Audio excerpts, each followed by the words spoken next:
अस्सलाम वालेकुम स्टूडेंट्स, उम्मीद है कि आप लोग खैरियत से होंगे। जैसा कि आप लोग जानते हैं कि हम लोगों ने लास्ट टाइम चैप्टर नंबर 4 के एमसीक्यूज़ किए थे और आज हम लोग जो है वो चैप्टर नंबर 6 के एमसीक्यूज़ करेंगे। एंड अल्हम्दुलिल्लाह हमारा चौथा चैप्टर होगा एमसीक्यूज़ का। चैप्टर नंबर 2 हो गया, 3 हो गया, 4 भी हो गया, 6 पे हम लोग आ गए हैं अल्हम्दुलिल्लाह। तो बहुत तेज़ी से एमसीक्यूज़ की तरफ बढ़ रहे हैं हम, आगे से आगे हर चैप्टर के एमसीक्यूज़ कवर कर रहे हैं। असाइनमेंट्स भी आप लोगों को मिल रहे हैं, होपफुली आप लोग कर रहे होंगे सारे के सारे असाइनमेंट्स। जो एमसीक्यू समझ में नहीं आ रहे तो वो आप लोग काइंडली मुझसे पूछते रहिएगा, कोई ऐसे मसले की बात नहीं है। ठीक है बच्चों, तो चैप्टर नंबर 6 के एमसीक्यूज़ इतने कोई हार्ड पेपर में नहीं आते, एक ही टाइप के ज़्यादातर आते हैं पेपर के अंदर। तो वही मैंने कोशिश की है कि मैं उसी टाइप के एमसीक्यूज़ जो है वो कवर करवाऊँ आप लोगों को। ज़्यादातर एमसीक्यूज़ ये वही वाले हैं जो आपको याद होगा, मैंने मिड टर्म से पहले आप लोगों से डिस्कस किए थे, हैंड आउट्स भी दिए थे, और कुछ एक्स्ट्रा हैं 10-12 एमसीक्यूज़ मैंने एक्स्ट्रा भी इसके अंदर इंसर्ट किए हैं ताकि आप लोग उसकी प्रैक्टिस कर लें। इसी टाइप के पेपर में एमसीक्यूज़ आएंगे, और अगर और भी मेरे पास हैं एमसीक्यूज़ इसके अलावा भी चैप्टर 6 के, वो इंशाल्लाह जब फिजिकल क्लासेस रेज्यूम होंगी सिलेबस खत्म होने के बाद फिर हम वो भी देख लेंगे। ठीक है, तो इंशाल्लाह ऐसा कोई एमसीक्यू होगा नहीं पेपर में जो हमने नहीं किया होगा क्लासेस के अंदर। सही है बच्चों, तो शुरू करते हैं, अपनी पहली स्लाइड देखते हैं। देखें जनाब, फर्स्ट एमसीक्यू हमारा है, if the distance between two mass particle is doubled and their masses are also doubled, the gravitational force between them. हमारे पास फॉर्मूला क्या होता है ग्रेविटेशनल फोर्स का? According to Newton law of gravitation, F is equals to GM1 M2 upon R square formula होता है। ठीक है, तो हमसे कह रहे हैं जो डिस्टेंस है दो पार्टिकल के दरमियान वो भी तुमने डबल कर दिया, यानी कि जब डबल किया तो डबल का स्क्वायर क्या हो गया? 4 टाइम्स हो गया। मासेस भी डबल कर दिए, तो एक मास डबल किया तो 2m हो गया, तो दूसरा मास डबल किया वो भी 2m हो गया। मतलब क्या होगा कि ऊपर भी 4 आ गया, नीचे भी 4 आ गया, तो 4 से 4 तो कैंसिल हो गए। जब मासेस भी डबल कर रहे हो और रेडियस भी जो है वो डबल कर रहे हो, ठीक है, तो इसका मतलब क्या हुआ कि तुम्हारे पास कोई ग्रेविटेशनल फोर्स पे चेंज नहीं आएगा। जो ग्रेविटेशनल फोर्स थी वही रहेगी, यानी कांस्टेंट रहेगी, रिमेन अनचेंज रहेगी। इट्स मीन कि option D is the right option of MCQ number 1। ना एमसीक्यू नंबर 2 देखिए बच्चों, कह रहे हैं as compare to density of surface layer the density of interior of earth is. कह रहे हैं बाहर वाली सरफेस की डेंसिटी के मुकाबले में जो अंदर वाली सरफेस की डेंसिटी होती है वो कैसी होती है? ज़्यादा होती है। क्यों? क्योंकि हमारे पास फॉर्मूला क्या है डेंसिटी का? फॉर्मूला होता है density is equal to mass per unit volume. अब जब आपने रेडियस श्रिंक कर दिया तो वॉल्यूम भी श्रिंक हो गया। जब वॉल्यूम श्रिंक हो गया तो डेंसिटी और वॉल्यूम का आपस में इन्वर्स रिलेशन है, वॉल्यूम कम होगा डेंसिटी बढ़ जाएगी। तो इसका मतलब ऑप्शन बी जो है एमसीक्यू नंबर 2 का राइट ऑप्शन हमारे पास है बच्चों। एमसीक्यू नंबर 3 देखिए, एमसीक्यू नंबर 3 में कह रहे हैं where are the value of G is greater. G की वैल्यू सरफेस पे ग्रेटर होती है, यानी कि पोल्स पे ग्रेटर होती है, या इक्वेटर पे ग्रेटर होती है। देखें, हम एक बात जानते हैं कि जी की वैल्यू सरफेस से ऊपर जाओगी तब भी कम होगी, सरफेस से नीचे होगी तब भी कम होगी। ठीक है, इसका मतलब क्या हुआ कि हमारे पास पोल्स के ऊपर, नॉर्थ पोल और साउथ पोल पे जी की वैल्यू जो है वो मैक्सिमम होती है, ठीक है, या ग्रेटर होती है। ठीक है जनाब। अच्छा जनाब, अब चलिए 4 के ऊपर एमसीक्यू नंबर 4 क्या कह रहा है हमसे? एमसीक्यू नंबर 4 में कह रहे हैं आपसे बेटा कि if we go away from the surface of earth a distance equal to the radius of earth the value of G will become. ठीक है, हाँ आपसे कह रहे हैं कि आप सरफेस ऑफ अर्थ से ऊपर जा रहे हैं, कितना ऊपर जा रहे हैं? Equal to radius of earth ऊपर जा रहे हैं। हमारे पास फॉर्मूला क्या है? G is equal to GME upon RE plus H का होल स्क्वायर। हाइट कितनी हो रही है? इक्वल टू अर्थ रेडियस ही हो रही है। जब इक्वल टू अर्थ रेडियस हो रही है मतलब क्या हुआ? RE प्लस RE 2RE हो गया, तो 2 का स्क्वायर क्या बन गया? 4 बन गया। तो इट्स मीन कि अब जो वैल्यू ऑफ जी हो गई वो एक्चुअल की कितनी हो गई? 1/4 हो गई। ठीक है, क्योंकि आसान सी बात ये है कि एच की जगह क्या आ जाएगा? RE आ जाएगा, तो RE क्या हो जाएगा? 2RE हो जाएगा।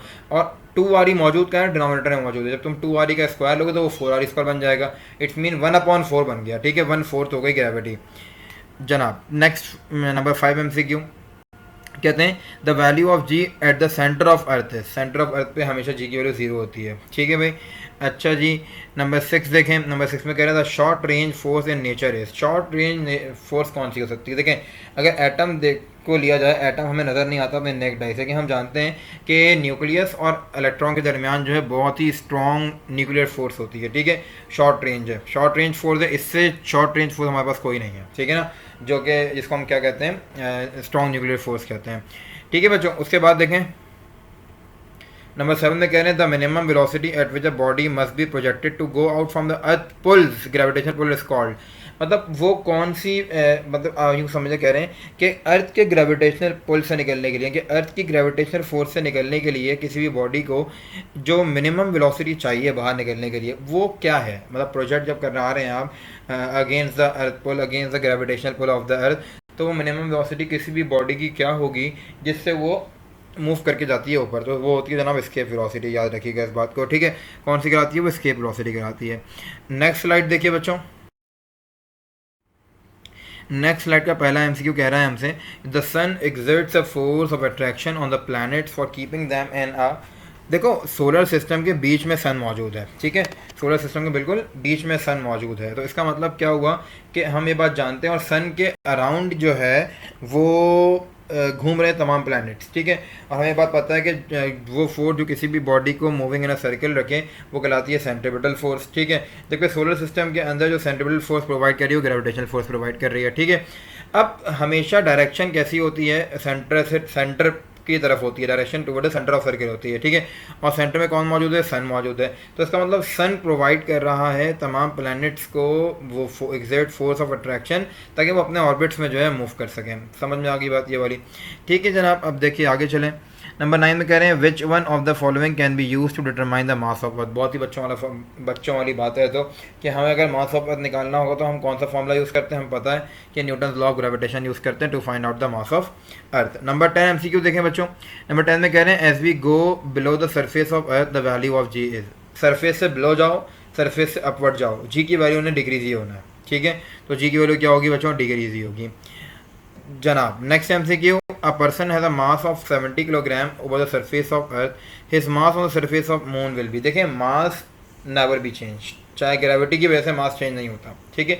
अब चाहे तुम सन पे चले जाओ, चाहे तुम मून पे चले जाओ, चाहे तुम अर्थ पे चले जाओ, कहीं भी आ जाओ, जो बंदे का मास है वो मास वही रहेगा। हाँ वेट जरूर चेंज होगा due to change of gravity, ठीक है, मास चेंज नहीं होता। मास जो है वो 70 किलोग्राम है, तो कहीं भी चले जाओ 70 किलोग्राम ही रहेगा जनाब। Number 12, the gravitational force between the two bodies is. Gravitational force क्या है? बेसिकली दो बॉडीज में इम्पल्सिव फोर्स है, फ्रिक्शनल फोर्स है, एक्शन और रिएक्शन फोर्स है, या फिर जो है वो नन ऑफ द अबव। हमें पता है एक बात कि एक बॉडी एक्शन करती है दूसरी फोर्स के बाद दूसरी बॉडी रिएक्शन कर रही होती है, दैट्स वाई अट्रैक्शन हो नहीं रही होती है, हम कहते हैं कि ग्रेविटेशनल फोर्स है, ठीक है। तो एक्शन और रिएक्शन फोर्स कहलाती है दो बॉडीज के दरमियान कोई भी ग्रेविटेशनल फोर्स, ठीक है। नंबर 13 देखिए। नंबर 13 में कह रहे हैं the value of gravitational constant was determined by. Gravitational constant ये जो कैपिटल जी की वैल्यू है 6.67 एक्सपोनेंशियल -11 न्यूटन मीटर स्क्वायर पर किलोग्राम स्क्वायर, वो किसने डिटरमाइन की थी? कैवेंडिश ने डिटरमाइन की थी। कैवेंडिश ने बताया था कि ग्रेविटेशनल कांस्टेंट की वैल्यू ये होती है, सही है। नंबर 14 में कह रहे हैं if the distance between two mass particle is halved. अब डिस्टेंस कितना कर दिया? हाफ कर दिया। The gravitational force between them becomes, जब हाफ कर दिया डिस्टेंस यानी कि 1/2 कर दिया, 1/2 का स्क्वायर क्या होगा? 1/4 होगा। 4 ऊपर जाके क्या हो जाएगा? मल्टीप्लाई हो जाएगा। तो इसका मतलब अब जो ग्रेविटी की वैल्यू बन जाएगी वो कितनी बन जाएगी? 4 टाइम बन जाएगी, सही है। तो 4 time is the right option. Next slide का पहला एमसीक्यू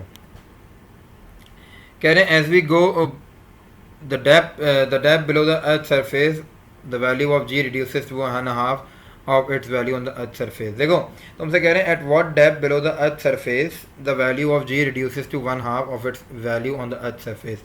ज़मीन की सरफेस से तुम कितनी डेप्थ पे जाओगे कि तुम्हारे पास जो जी की वैल्यू है वो भी क्या हो जाए? सरफेस वाली जी की वैल्यू से हाफ हो जाए, ठीक है। ये कह रहे हैं ना at what depth below the earth surface the value of G reduces to 1/2 of its value on the earth surface. देखो जब भी तुम जाओगे यहाँ ज़मीन की सरफेस से नीचे और ग्रेविटी की वैल्यू अगर हाफ चाहते हो तो जाहिर है तुम्हें रेडियस भी कितना कवर करना पड़ेगा? Half of its radius distance cover करना पड़ेगा, तभी जाके ग्रेविटी की वैल्यू भी क्या हो जाएगी? हाफ हो जाएगी। समझ आ गई बात ये वाली? तो ये बात याद रखना कि हमारे पास रेडियस भी कितना कवर होगा? Half of radius he cover होगा ग्रेविटी हाफ करने के लिए, ठीक है बच्चों। तो जनाब हमारे पास उसके बाद फिर क्या होगा जनाब? फिर देखिए अगला एमसीक्यू कह रहे हैं the average mass of the sun is. हमारे पास सन का एवरेज मास क्या होता है? सन का एवरेज मास हमारे पास होता है 2 exponential 30 kilogram, 2 exponential 30 kilogram. Option D is the right option. Number 17, the radius of planet is 5 time the radius of earth but of same मास।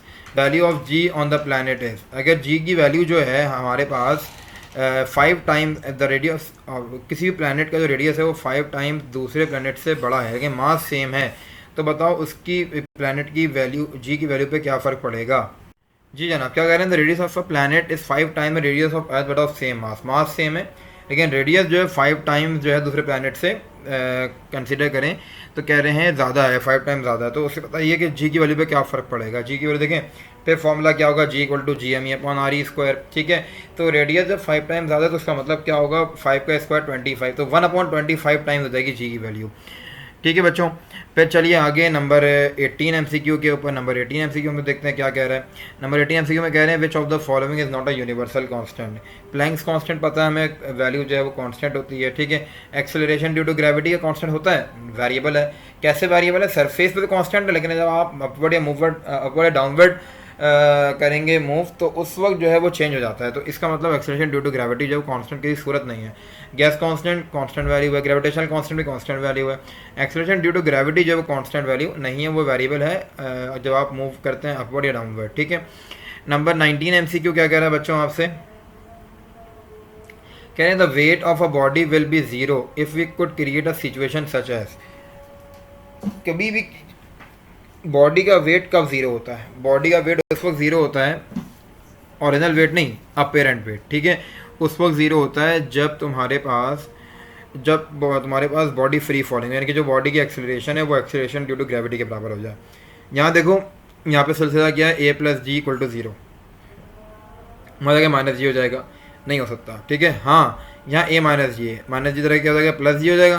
तो क्या बन जाएगी तुम्हारे पास सिचुएशन, ए इक्वल्स टू जी बन जाएगी। इसका मतलब ये वाली जो सिचुएशन है इसमें ऐसा होगा कि बॉडी का वेट जो है वो क्या हो जाएगा, ज़ीरो हो जाएगा। सही है बच्चों। अच्छा, फिर क्या कह रहे हैं नंबर 20 में, when an upward acceleration of an elevator is increased the weight of the body in it is। जब ऊपर जा रहे हैं हम, किसी एलिवेटर में हम मौजूद हैं और ऊपर जा रहे हैं, ठीक है। तो आपसे पूछते हैं बेटा ये बताओ कि जब हम ऊपर जाएंगे तो बॉडी का वेट क्या होगा, हमारा वेट हमें बढ़ता हुआ महसूस होगा या कम होता हुआ महसूस होगा। तो याद रखिएगा जब भी आप एलिवेटर से ऊपर जा रहे होते हैं ना, तो हमेशा आपका जो वेट है वो आपको फर्दर इंक्रीज़ होता हुआ नज़र आएगा, फर्दर इंक्रीज़ होता हुआ जो है वो महसूस होगा। अच्छा, ये आपका रियल वेट नहीं होगा, ये आपका अपेरेंट वेट होगा, ठीक है। अच्छा जनाब, उसके बाद फिर 21 पे देखिए, 21 में क्या कह रहे हैं, a rocket travel from the earth toward the sun at what distance from the earth its gravitational force is equal to zero. एक रॉकेट ट्रैवल कर रहा है ज़मीन से लेकर सन की तरफ, ठीक है बच्चों। तुमसे कह रहे हैं कौन से डिस्टेंस पे ऐसा होगा कि जो at what distance from the earth it gravitational force is equal to zero, ज़मीन से कितने डिस्टेंस पर उसकी जो ग्रेविटेशनल फोर्स है वो ज़ीरो के बराबर हो जाएगी। देखो फॉर्मूला फिर वही वाली बात, G equal to G M E upon R E square होता है, ठीक है। देखो कब होगा उसकी जो ग्रेविटेशनल फोर्स जीरो के बराबर कब होगी, हम जानते हैं कि 1/इन्फिनिटी जो होता है वो क्या होता है, ज़ीरो होता है। 1/इन्फिनिटी क्या होता है, ज़ीरो होता है, ठीक है। तो आर ई की जगह यानी रेडियस की जगह मैं इनफाइनाइट डिस्टेंस ले आऊँ तो इसका मतलब क्या होगा, ग्रेविटी की वैल्यू क्या हो जाएगी, ज़ीरो हो जाएगी, ठीक है। तो आर ई की जगह मुझे इन्फिनिटी पुट कराना पड़ेगा, इन्फिनिटी पुट कराऊंगा तो इन्फिनिटी जब भी किसी के डिनोमिनेटर में आता है फ्रैक्शन की तो वो पूरा फैक्टर जो ज़ीरो हो जाता है, ठीक है बच्चों। तो इस वजह से हम इन्फिनिटी पुट करेंगे रेडियस की जगह। नेक्स्ट स्लाइड क्या कह रही है देखते हैं। ओके, नेक्स्ट स्लाइड एक और एमसीक्यू मौजूद है यहाँ पर। The weight of a body is minimum, maximum कहाँ था, पोल्स के ऊपर। मिनिमम कहाँ होता है बच्चों, हमेशा इक्वेटर पर, सेंटर में जो है वेट बॉडी का हमेशा कैसा होगा, ज़ीरो होगा। क्यों, क्योंकि डब्ल्यू का फॉर्मूला क्या है, W equals to M G है। जब ग्रेविटी की वैल्यू सेंटर में ज़ीरो है तो वेट भी क्या कर देगी, वो ज़ीरो कर देगी। जनाब नेक्स्ट एमसीक्यू हमारे पास, the weight of the man in an elevator moving down with an acceleration of 9.8 metre per second square will become. एक बंदा 9.8 मीटर पर सेकंड स्क्वायर के एक्सेलरेशन से जो है वो नीचे आ रहा है, इसका मतलब क्या हुआ, उसकी एक्सेलरेशन जो है वो एक्सेलरेशन ड्यू टू ग्रेविटी के बराबर है। इट्स मीन कि वो फ्री फॉलिंग ऑब्जेक्ट कहलाएगा। जब फ्री फॉलिंग ऑब्जेक्ट कहलाएगा तो उसका वेट कैसा हो जाएगा, अपेरेंट वेट ज़ीरो काउंट होगा, स्प्रिंग बैलेंस उसका वेट जो है वो ज़ीरो शो करेगा। जनाब नेक्स्ट एमसीक्यू में कह रहे हैं free falling bodies are in a state of weightlessness, यानी कि जब भी acceleration is equal to acceleration due to gravity then the body is in free falling motion and the free falling body are called free falling bodies are in a state of weightlessness, ठीक है। ऐसी state क्या कहलाती है, weightlessness कहलाती है। 25th MCQ देखें बच्चों, कह रहे हैं a boy standing in a lift falling freely under the gravity release the ball from his hand as seen by him the ball. देखो एक बॉय है कहाँ पर, किसी भी फ्री फॉलिंग लिफ्ट में है ना, ठीक है। अच्छा, होता है क्या है, वो अपने हाथ से एक बॉल छोड़ता है। जब बॉल छोड़ता है फ्री फॉलिंग हो गया। फ्री फॉलिंग मतलब क्या हो गया कि एक्सेलरेशन बराबर हो गई है, अब एक्सेलरेशन ड्यू टू ग्रेविटी है, ठीक है।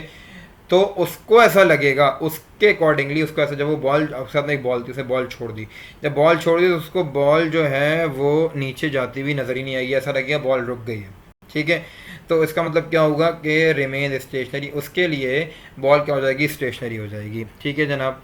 अच्छा जी, फिर देखिए MCQ 26 कहते हैं it is produce by spinning around its own axis with certain frequency which can provide centripetal force of gravity at that point, ठीक है। मतलब बॉडी में अगर बॉडी अपने ही एक्सिस पे घूमेगी, ठीक है, तो सेंट्रिपिटल फोर्स जो प्रोवाइड करती है, सेंट्रिपिटल फोर्स ऑफ ग्रेविटी जो प्रोवाइड करती है किसी भी ऑब्जेक्ट को वेटलेसनेस को ख़त्म करने के लिए या इस सिचुएशन को ख़त्म करने के लिए, वो जो फिनोमेनन क्रिएट करते हैं क्या कहलाता है, आर्टिफिशियल ग्रेविटी कहलाता है, ठीक है भाई। नंबर 27 देखें बच्चों, नंबर 27 में क्या कह रहे हैं, 27 में कह रहे हैं which of the following is the long range force in nature. सबसे लॉन्ग रेंज फोर्स जो है वो ग्रेविटेशनल फोर्स है। आप देख लीजिए सन और अर्थ के दरमियान कितना डिस्टेंस है, ठीक ठाक डिस्टेंस है, लेकिन फोर्स कौन सी बीच में, ग्रेविटेशनल फोर्स है। तो हमें पता होना चाहिए बात कि लॉन्ग रेंज फोर्स हमेशा कौन सी होती है, ग्रेविटेशनल फोर्स होती है। Now moving forward to MCQ number 28 में कह रहे हैं बच्चों आपसे the artificial gravity is created in the satellite. Artificial gravity satellite में क्यों क्रिएट की जाती है, ताकि जो वहाँ पे एस्ट्रोनॉट्स मौजूद हैं, ऑक्यूपेंट्स मौजूद हैं, उनको सामना करना पड़ रहा होता है वेटलेसनेस की हालत का। वो ना पानी पी सकते हैं, ना कोई केमिकल डाल सकते हैं बीकर के अंदर। जब पानी की बोतल नीचे करेंगे, पानी नीचे गिरेगा ही नहीं। क्यों नहीं गिरेगा, क्योंकि ग्रेविटी नहीं है वहाँ पर। ग्रेविटी नहीं है मतलब वेटलेसनेस की हालत है। जब वेटलेसनेस की हालत है तो ख़त्म करना पड़ेगा। ख़त्म करने के लिए क्या करेंगे, जाहिर सी बात है कि अपने जो एयरक्राफ्ट मौजूद है, जो सैटेलाइट मौजूद है, उसको अपने ही एक्सेस पे घुमाएंगे। जब घुमाएंगे अपने एक्सेस के ऊपर, तो इसका मतलब क्या होगा, उसमें आर्टिफिशियल ग्रेविटी प्रोड्यूस हो जाएगी। जब आर्टिफिशियल ग्रेविटी प्रोड्यूस हो जाएगी तो इसका मतलब क्या हुआ कि आप वेटलेसनेस जो एक्सपीरियंस कर रहे थे एस्ट्रोनॉट, उसको ओवरकम कर सकते हैं, ठीक है। ये वाली कहानी होती है। अच्छा, ये आइडिया कहाँ से मिला घुमाने का? देखिए, अल्लाह ताला ने भी दुनिया के अंदर ग्रेविटी रखी है, ठीक है। तो अल्लाह ताला ने तमाम प्लैनेट्स में से सिर्फ अर्थ को घुमाया अपने एक्सेस के ऊपर, बाकी कोई नहीं घूमता, ठीक है। अराउंड द सन तो घूमते हैं, लेकिन अपने एक्सेस पे कोई नहीं घूमता सिवाय अर्थ के, क्योंकि अर्थ को ग्रेविटी देनी थी। ग्रेविटी जब देनी थी तो अर्थ को अपने एक्सेस पे घुमाया। वल्लाह वालम, हम ये साइंस वाले वजह समझते हैं कि होता है ये वजह हो, ठीक है। तो हमें भी आइडिया अर्थ से ही मिला कि जब अर्थ घूमती तो ग्रेविटी प्रोड्यूस होती है 9.8 मीटर पर सेकंड स्क्वायर की। तो जो भी सैटेलाइट्स होंगे या स्पेस क्राफ्ट होंगे, हम उनको भी जो है वो अपने एक्सेस पे घुमाते हैं, ताकि फिर क्या हो जाए, उसमें भी आर्टिफिशियल ग्रेविटी प्रोड्यूस हो जाए और जो वेटलेसनेस की हालत एस्ट्रोनॉट्स को और ऑक्यूपेंट्स को सहनी पड़ रही होती है वो ख़त्म हो जाए, ठीक है। It's mean option C is the right option of MCQ number 28। Now moving forward to next slide. अच्छा जी, नेक्स्ट स्लाइड में MCQ नंबर है 29। कह रहा है हमसे a body in satellite orbiting around the earth is weightless because. देखो, जो भी कोई बॉडी है सैटेलाइट के अंदर जो अराउंड द अर्थ घूम रही है, वो वेटलेसनेस में क्यों होती है, सारा सवाल ये है, ठीक है। क्योंकि वो होती है फ्री फॉलिंग बॉडी। वो कैसी होती है, फ्री फॉलिंग बॉडी होती है। फ्री फॉलिंग बॉडी क्यों होती है कि आप निकल गए अर्थ से बाहर, ग्रेविटी नहीं है उनके पास ना। ग्रेविटी जब नहीं है तो उसका मतलब क्या हुआ कि वो फ्री फॉलिंग बॉडी हो गई। या यूँ समझिए कि एक्सेलरेशन जो है उनकी, एक्सेलरेशन ड्यू टू ग्रेविटी के बराबर हो जाती है।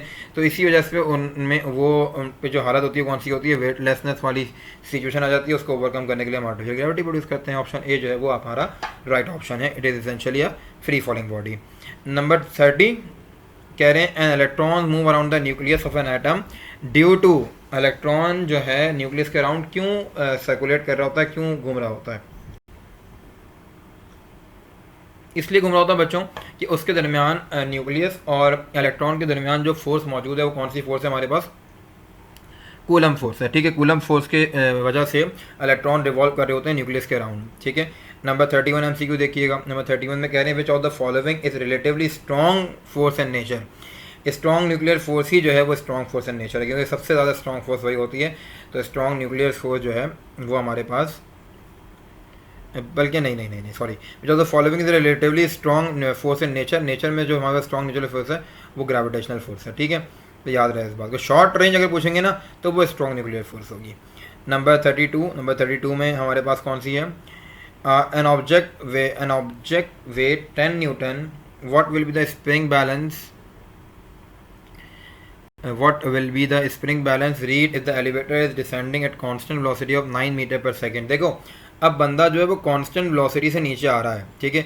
जब कांस्टेंट वेलोसिटी से नीचे आ रहा है इसका मतलब ये होगा बच्चों कि एक्सेलरेशन तो है ही नहीं, और जब एक्सेलरेशन नहीं होगी तो इट्स मीन हमारे पास जब एक्सेलरेशन नहीं होती तो इसका मतलब क्या होता है कि स्प्रिंग बैलेंस क्या शो करेगा, an object with 10 Newton, what will the spring balance read if the elevator is descending।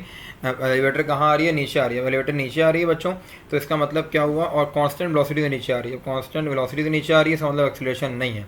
जब एक्सेलरेशन नहीं है तो स्प्रिंग बैलेंस क्या शो करेगा, आपका स्प्रिंग बैलेंस जो है वो जीरो शो करेगा, ठीक है। एक्सेलरेशन नहीं है तो W equal to M G हो जाएगा, जब W equal to M G हो जाएगा तो G की वैल्यू तो है ही नहीं, जब G की वैल्यू नहीं है तो W क्या हो गया आपके पास, ज़ीरो हो गया। समझ आ रही है बात ये वाली। अच्छा जनाब, इसका जो 31 जो MCQ है, इसका आंसर बिल्कुल मैंने पहले सही किया था कि स्ट्रॉन्ग न्यूक्लियर फोर्स ही जो राइट आंसर है। विच of the following is a relatively strong force in nature.